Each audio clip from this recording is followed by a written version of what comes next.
Hi everyone, I'm Thea from First Aid for All, and if you watched my introduction video, you will remember that I'm making these videos for my Girl Scout Gold Award project, which is aimed to increase first aid education and make it more acceptable for kids and adolescents. If you liked my last video, I really hope you'll enjoy this one. In our last video, we talked about why we learn first aid and some basic tips that we use for all first aid. So in this video, we're going to be talking about wounds, which is probably the most common type of injury. You know, if you've skinned your knee at one point, that's considered a wound. If you've fallen, anything that breaks the skin basically is considered a wound. A cut, a scrape, anything like that. So, of course, as I just said, let's get into definitions. A wound is anything that breaks the skin. It can include a scrape, incised wound, which is a sharp cut, and they tend to bleed a lot more than some other ones. A sort of lacerated wound, which is a jagged kind of looking wound, and a puncture wound, which is small and circular. So one time when I was little, I had a pencil that ran into my face, and I still have a little scar right here, but my mom pulled it out and there was a tiny little circle in there, and that would be a puncture wound. Kind of imagine if you popped a balloon, that's a puncture.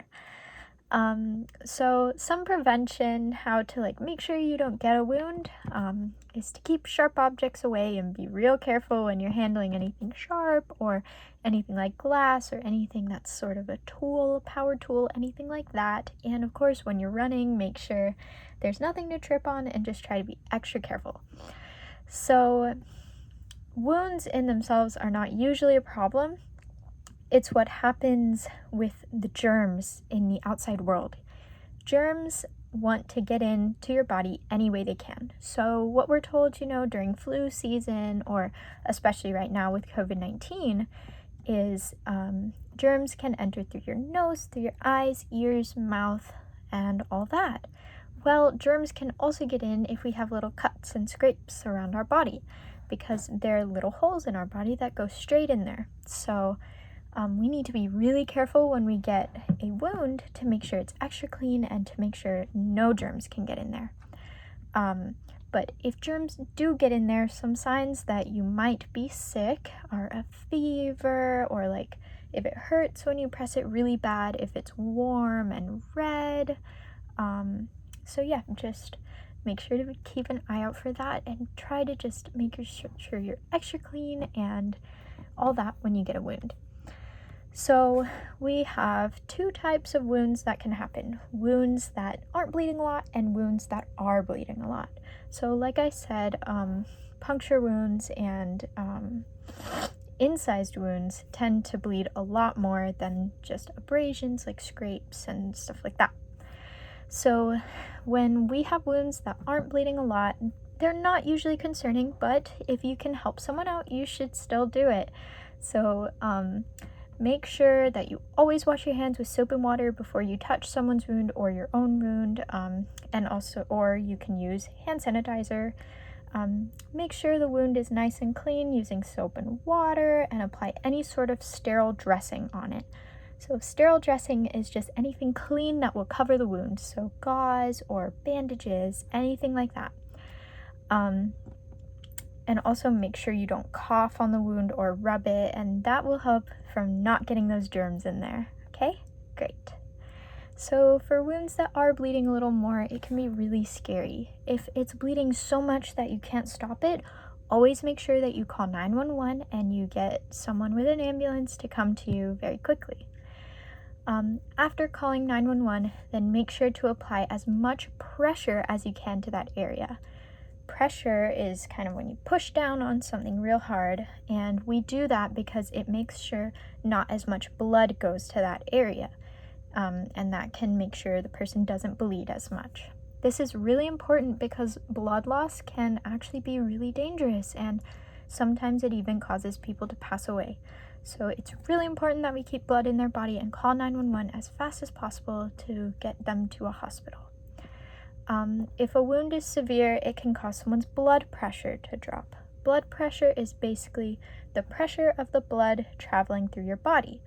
So you can have low blood pressure, you can have high blood pressure, but if you have a wound, sometimes it can make you have low blood pressure, which can sometimes lessen the bleeding, but it can also make someone feel really faint and dizzy and unwell.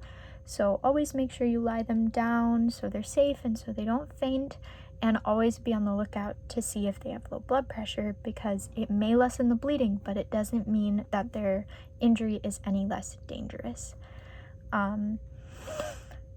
So yeah, and internal bleeding is something that happens when we get hit by something really hard or something like that. And it can be very, very dangerous, and we can't really tell when it's happening. It's basically when bleeding is happening inside your body and not outside of your body. So if you think someone has internal bleeding, like if they're very, very sore, or if they feel unwell after getting hurt very badly, always make sure to call 911 and get them to a hospital.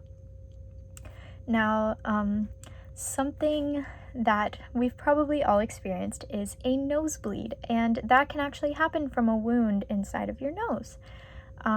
But sometimes they can just happen randomly. And they can also make you feel kind of icky, if you have blood going down your throat or just anything like that. We don't like bleeding. So something you can do is just put tissue up there to kind of catch the bleeding. Or you can lay someone down, and that can also stop the bleeding, but that's only if it's a very severe nosebleed. If it's just light, don't worry about it. It just happens to all of us sometimes. Something really scary that can happen as well is animal bites, and why those are scary is because, one, we love animals and sometimes they bite, and that can be really scary, but two, because animals have a lot of germs in their mouths that we do not have. So you know how we talked about earlier how germs can get into your wounds? Well, these animal germs can be very dangerous sometimes, and they can cause an infection. So if someone gets bit by an animal, please make sure that they get to a hospital and talk to their doctor, just to make sure they won't get sick from those germs. And the last thing is tetanus. You may have heard of tetanus. We get a shot for it when we're little, and then for every few years after that, we will get a tetanus shot. And tetanus is basically an illness that can happen after we are wounded by something that's old. So like rust or just dirty material can cause tetanus, and it's a very scary illness.